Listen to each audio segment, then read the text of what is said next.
Hello दोस्तों, welcome to my channel point of classes. जैसे कि आप सभी को पता है कि हम आपके लिए मैटर लाते रहते हैं, तो आज आपके लिए लाए हैं थर्ड सजेशन कह लो, या फिर इसके बीच में कुछ राइटर के व्यूज हैं, उसके ऊपर इसने बात किया है। तो इसकी इंट्रोडक्शन के ऊपर बात करने से पहले मैं आपको ये बताना चाहता हूँ कि इसके बीच में पुरुष और महिलाओं दोनों के बारे में बताया गया है कि किस तरह से पुरुष महिलाओं से अलग है, या किस तरह से जो रूढ़िवादी परंपराएं चली आ रही हैं कि खाना महिलाएं पकाएंगी, इनकी शादी से पहले इनका टेस्ट होगा जिसमें इनसे पूछाएगा कि तुम्हें खाना पकाना आता है नहीं, इनको लड़कियों वाले कपड़े पहना जाएंगे, लड़कों वाले कपड़े नहीं पहन सकती, लड़कों वाले गेम नहीं खेल सकती, गुड्डे गुड़ियों के साथ खेलेगी।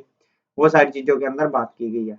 और जो पुराने समय से चला आ रहा है कि इनका काम सिर्फ खाना पकाना, झाड़ू पोछा करना और बच्चे पैदा करना, यही इनका मेन काम रहता है। तो वो सारी चीजें इसके बीच में डिस्कस की गई हैं। तो सबसे पहले अपने स्टार्ट करते हैं। इसकी मैं कुछ कुछ सजेशन को उठाने का प्रयास करूंगा। इसमें 15 सजेशन वैसे ओवरऑल दिखाए गए हैं, जबकि अपने जो टॉपिक है उसका नाम है थर्ड सजेशन। तो इसके बीच में कुछ फेमिनिस्ट टूल्स, मतलब कि जो महिलाओं को लेकर कुछ टूल्स हैं, उसका यूज किया गया है। इसमें पहला जो है उसके बीच में एक बताया गया है ए प्रिमाइस, उसको क्या है एक बाध्यता के रूप में माना गया है कि ये चीजें इन्हें फॉलो करनी जरूरी है। That promise should be I matter equally full stop. The idea here is that if mother want the raise feminist daughter, they must embrace feminist ideal themselves. तो जो महिलाएं हैं या जो माताएं हैं वो अपने बच्चों को लेकर, मतलब जो उनकी लड़कियां होती हैं उनको लेकर कोई भी विवाद नहीं कर सकती है, उनके प्रति कुछ बोल नहीं सकती। Mothers can do this by committing to a feminist premise which serve to remind them never to compromise on the equality that they are struggling for a woman। मतलब कि जो माताएं होती है वो अपने बच्चों को ये नहीं बताती हैं कि लड़का और लड़की बराबर होते हैं, उनके बीच में कोई भी भेदभाव नहीं किया जाता। ये सिर्फ कहने की बात होती है, जबकि रियलिटी में ये भेदभाव देखने को मिलता है। The second tool is like a formula for determining sexiest or non, मतलब कौन लड़का कौन लड़की है। That formula is can you reverse X and get the same result. For example, a feminist could apply this formula to determine whether they ought to leave their husband after he has cheated them। मतलब कि इसके बीच में एक आ गया, ये मान लो एक लड़का और ये एक लड़की है, इस लड़की की इस लड़के के साथ शादी हो जाती है और बाद में लड़का इसके साथ चीट करता है, तो ये लड़की अगर छोड़ के चली जाती है तो लोग उसको बुरा भला कहेंगे। पहली बात तो वो उसको छोड़ के जाएगी नहीं, दूसरी बात ये है कि अगर वो उसको छोड़ के चली जाती है तो सारे के सारे जितने भी लोग हैं उसके आसपास के वो उसको गालियां देने लग जाते हैं कि कैसी ये औरत है, अपने पति को छोड़ के चली गई है, ऐसे वैसे है। तो इस मामले में हर बार क्या पुरुष को ही सही माना जाता है, महिला को हमेशा गलत माना जाता है। उसके बाद में आगे वो बात करता है the introduction and with warning you can not control exactly how your daughter turns out. मतलब कि तुम अपने बच्चों को या तुम अपनी लड़कियों को पूरा कंट्रोल नहीं कर सकते हो कि कैसे वो आगे जाके काम करें। You can do everything right, तुम हमेशा सही काम नहीं कर सकते। She may still turn out differently because some time life just does its thing. Life जो है वो अपना काम करेगी, जरूरी नहीं है कि तुम्हारी बातें सुन के हमेशा लड़के काम करें। और अब कुछ पहला सजेशन आता है, बी ए फुल पर्सन, मतलब कि पूरा इंसान बनो। जैसे mothers not to identify too strongly with the role of motherhood. मतलब कि यहाँ पे माताओं के बारे में कहा गया कि माताएं जो होती हैं वो अपने मातृत्व का जो प्रेम होता है अपने बच्चों के प्रति, तो वो अपने आप को एक तरह से स्ट्रांग नहीं दिखा पाती है। ये सबसे बड़ी कमजोरी है, किसी के प्रति स्ट्रांग नहीं दिखा पाती है, वो चीजें कही गई हैं। इनकी खुद की कोई भी एक चॉइस नहीं होती है, बस अपनी पति की मानती हैं, ये बात यहाँ पे बताई गई है। इनका अगर रोल मदर का है तो इनका बच्चों पे पूरा हक है, अपने बच्चों के ऊपर जो भी डिसीजन लेना वो भी इनका पूरा हक होता है, बट ऐसा अपने को देखने को नहीं मिलता। It is a problem for mother because it means do not properly attend to their own needs. ये अपनी जितनी भी आवश्यकताएं हैं, जितनी भी इच्छाएं हैं, उनको भी सही ढंग से हम कह सकते हैं पर्याप्त मात्रा में प्राप्त नहीं कर पाती है। It also not good for daughters, ये इनकी लड़कियों के लिए भी अच्छा नहीं होता, क्योंकि ये इनको गलत मैसेज आता है। मान लो कि ये किसी की लड़की है, ठीक है, और ये उसके फादर है और ये उनकी उसकी मम्मी है, तो उसके फादर उसकी मम्मी को पूरी अटेंशन नहीं देते हैं, उनको पैसे नहीं देते हैं, उनकी जो नीड्स हैं वो पूरी नहीं कर पाते हैं। इसका इफेक्ट किस पे पड़ेगा? उसकी लड़की पे पड़ेगा। उसको भी ऐसा लगेगा कि मेरी भी अगर शादी होगी तो मेरे साथ भी यही हाल होगा। One of the main ways that children learn is through example. अब जो बच्चे होते हैं वो भी एग्जाम्पल के थ्रू सीखते हैं। जैसे जैसे वो बड़ी होगी वो अपनी माँ को देखेगी कि मेरी माँ कोई भी बच्चों की जो भी गलती होती है, बच्चों की जो इच्छाएं हैं उसको पूरी करने के लिए अपने पिता से कुछ भी नहीं मांग सकती, तो वो सारी चीजें यहाँ पे देखने को मिलती है। उससे उसे पता लगता है कि आगे आने वाले टाइम में मेरे साथ भी क्या हो सकता है, वो सारी चीजें उसको देखने को मिलती है। अब उसमें आगे कहा the easiest way to do that is walk along motherhood, मतलब कि मातृत्व के साथ साथ उसे सही ढंग से काम करना भी आना चाहिए कि किस तरह से मैं काम करूं। जरूरी नहीं है कि एक मातृत्व का टैग लेके ही अपने बच्चों की सेवा करनी है, चाहे उसके साथ बुरा भला होता रहे। तो वो कहता है कि जो भी एक माँ है वो फाइनेंशियली और इमोशनली इंडिपेंडेंट होनी चाहिए, मतलब कि किसी के सामने विचार रखने हैं या उसके पास पैसे की पूरी आजादी होनी चाहिए। ये नहीं किसी से पूछ पूछ के पैसे निकाले, ठीक है। किसी भी बच्चे को अगर कोई गिफ्ट देना है या अपने बच्चे को पैसे देने हैं तो उसके पास पैसे होने चाहिए, ये नहीं है कि वो अपने पति से जाके मांगे। Many people appeal to an idea of tradition to justify why women ought to behave a certain way. तो इसमें कहता है कि जो वुमेन का बिहेव है वो उसके घर वालों को देख के होना चाहिए, जो प्राचीन परंपरा से चला आ रहा है, घर पे बैठी रहे, रोटी खाए, बस घर का काम करे, चूल्हा चौका करे, ये सारी चीजें यहाँ पे देखने को मिलती है। जैसे कि आपको ब्रिटिश कॉलोनाइजेशन में देखने को मिलता था कि अ, लड़कियों को पढ़ाया नहीं जाता था, इनसे बस घर का सिर्फ काम कराया जाता था, वो सारी चीजें हैं। तो इसमें कहा गया है it was normal for Igbo women to engage economic activity.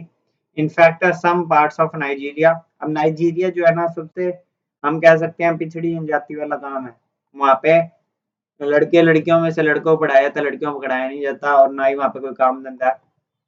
तो ज्यादातर वहाँ के लोग पिछड़ी जनजाति में ही रहते हैं।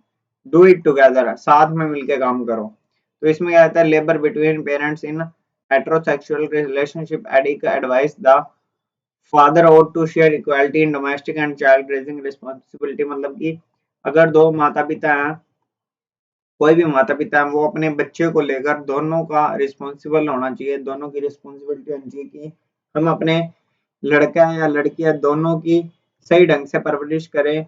और अगर हम किसी भी लड़की की अगर शादी करते हैं किसी लड़के के साथ, तो उस लड़के के अंदर भी जो क्वालिटीज है वो भी चेक होनी चाहिए, ना कि ये लड़की को खाना बनाना आता है नहीं आता, लड़की को झाड़ू पोछा आता है नहीं आता, लड़की को पालन पोषण करना आएगा कि नहीं आएगा, लड़की की डिग्री क्या है, ये सारी चीजें देखने से अच्छा क्या है आपको लड़के में भी सही ढंग से गुण देखने चाहिए, ताकि लड़के में भी वो सारी स्किल्स है नहीं है।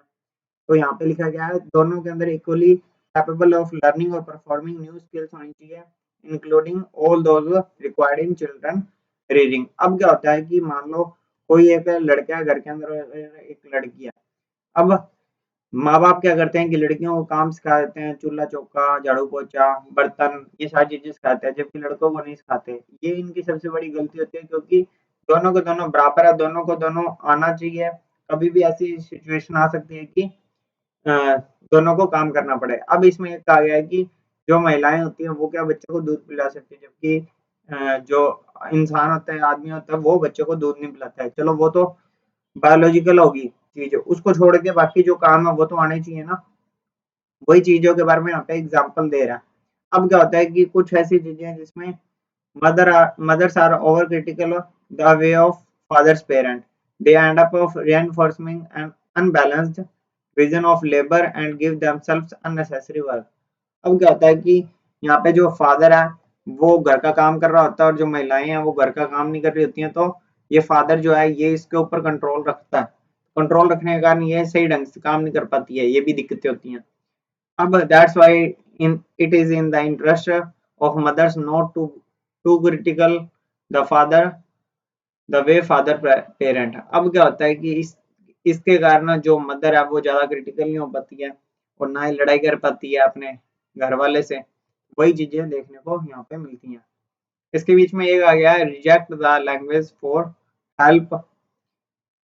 लाइन पढ़ते हैं वापस। The author argue that when referring to the father, जब भी फादर को रेफर किया जाता है, it is important to reject the language of help, मतलब कि जो फादर है वो हेल्प करेगा ये जरूरी नहीं है। ये मदर के लिए बताया जा रहा है कि अगर मदर ने कह दिया कि आप ये काम कर दें तो फादर जरूरी नहीं है कि वो काम करेगा ही करेगा। ठीक है, ये कहा गया। उसके बाद में तीसरा सजेशन जो है वो है teach her that idea gender roles. Gender roles बताना है कि महिलाएं किस तरह से काम करेंगे और पुरुष किस तरह से काम करेंगे। तो ये बचपन से ये लड़के लड़कियों को सिखा दिया जाता है कि तुमने इस तरह से काम करना है, तू लड़की है तूने घर के काम करने हैं, तू लड़का है तूने बाहर जाना है कमाना है। तो ये सारी चीजें यहाँ पे देखने को मिलती हैं। तो इसमें कुछ वर्ड्स हैं जैसे वो पढ़ लेते हैं।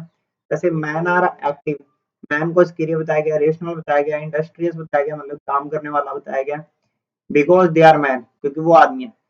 वुमेन आर पैसिव, वुमेन निष्क्रिय, इमोशनल है, केयरिंग है मतलब कि घर का पालन पोषण करने वाली, बच्चों को खाना खिलाने वाली, झाड़ू पोछे वाली, वो सारी चीजें बताई गई, जबकि इनको काम करने के लिए नहीं कहा गया।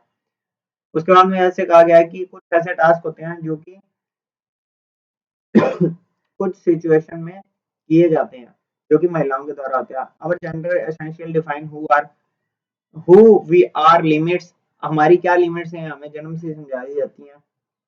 The view treats gender as a it's natural, ये नेचुरल चीजें होती हैं, ये सबको मानी मानी है, जैसे हम जन्म से पैदा होते हैं ये हमें काम करना ही करना है। ठीक है, जबकि इनको सच्चाई कुछ नहीं पता होती। बॉयज और गर्ल्स बोर्न इक्वली हैं तो इनको सोसाइटी के अंदर रोल भी हमेशा इक्वली ही मिलता है, जबकि ये क्या करते हैं एक दूसरे में डिफरेंस करने लग जाते हैं। Almost from the moment babies are born society begins to condition boys and girls are differently. तो जो हमारी सोसाइटी होती है यही क्या है, बॉयज और गर्ल्स के बीच में भेदभाव करना लग जाती है। वी ड्रेस देम डिफरेंटली, उनको कपड़े अलग अलग ढंग से पहनाए जाते हैं, उनको हैंडल अलग अलग ढंग से किया जाता है, उनके लिए टॉयज अलग अलग होते हैं। तो ये सारी चीजों के कारण क्या उनके बीच में एक तरह से डिफरेंस देखने को माना जाता है, जबकि जो माँ है वो दोनों को ही सेम प्यार करती है। ठीक है, दोनों को सेम प्यार करती है। और इसमें एक एग्जाम्पल दिया गया है कि एक लड़की ने अगर हेलीकॉप्टर खरीद लिया तो उसको कहा जाएगा कि यह लड़कों की चीज है, तू नहीं खरीद सकती। अगर एक मदर को कोई लड़कियों के कपड़े पसंद ना आए, लड़कों वाले कपड़े पसंद आ गए, तो वो ये कहेंगे कि ये तो भाई लड़कों के कपड़े हैं, लड़कियों के कपड़े नहीं है। तो ये चीजें भी यहाँ पे देखने को मिलती हैं। तो इनको अलग अलग तरह से अगर आप किसी भी दुकान के अंदर जाते हो वहाँ पे बॉयज के लिए अलग से कपड़े होंगे, गर्ल्स के लिए अलग से कपड़े होंगे। टॉयज के लिए भी यही सेक्शन है कि ये बॉयज का सेक्शन है, ये गर्ल्स का सेक्शन है। तो इस तरह से डिफरेंस देखने को मिलता है।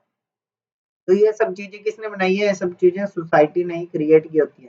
तो इन सारी चीजों के ऊपर सोसाइटी का हम कह सकते हैं प्रभाव पड़ता है। सोसाइटी ये सारी चीजें सिखाती हैं, इसीलिए कहा जाता है कि because you are girl should never be a reason for anything, तुम्हारा कोई भी ऐसा रीजन नहीं हो सकता जिसके कारण तुम ये काम ना करो।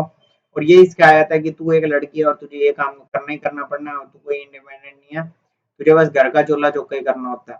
तो यहाँ पे अपने 3 सजेशन देख लिए हैं, वैसे टोटल इसके 15 सजेशन है, बट आपके चैप्टर के अकॉर्डिंग इतना ही काफी है। तो thanks for watching my video, thank you.